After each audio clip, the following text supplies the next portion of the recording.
Я Мурзаметов Перит Абселямович. Год рождения 37-й. На настоящий момент мне 82 года, 83. Ну, помню, мне было 7,5 лет. 7,5 лет. Ну, подняли нас рано утром, погрузили на машины и на вокзал. Среди взрослых, кого выслали, мужчин, был только я. Остальные все были меньше меня. Маме было 30-31 лет. 30-31 лет маме было. И нас везли, значит, ну сколько, как, я не знаю, там долго везли, в товарных вагонах, без удобств. Люди начали по дороге умирать. Что ели, что пили, я даже не помню. Вот, что попадется. Кормить нас никто не кормил.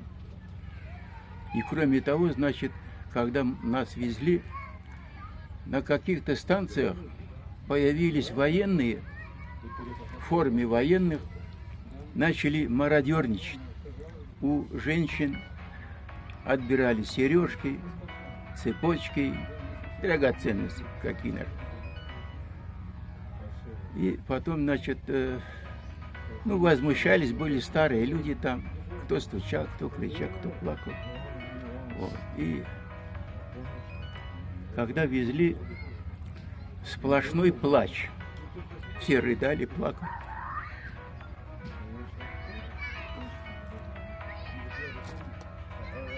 Вот прошло столько времени, до сих пор это все осталось.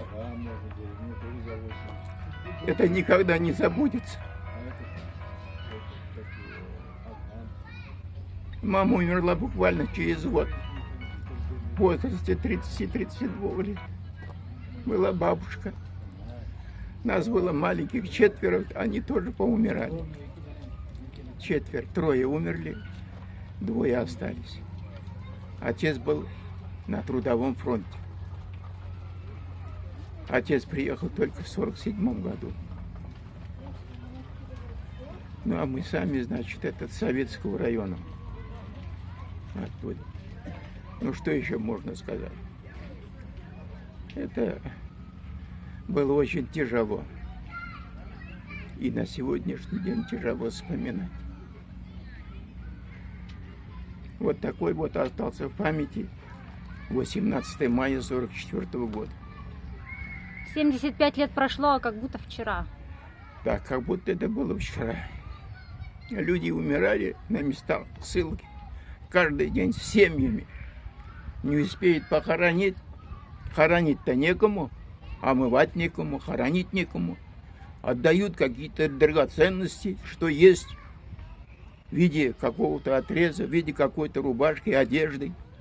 Отдают этому местному населению. Идут на эти куканараба, назывался, большие колеса, на ишаках, на лошади. Идут, закапывают. И на второй день смотришь, там косточки валяются. Шакалы съели покойников. Все это было. Все это я видел воочию. Ну, здесь можно очень много говорить, понимаете? Это сплошная трагедия, сплошные слезы. Населению нет покаяния. Понимаете? Вот это и больно. И мы у себя на родине чувствуем себя как на чужбине. Вот так вот. И живем.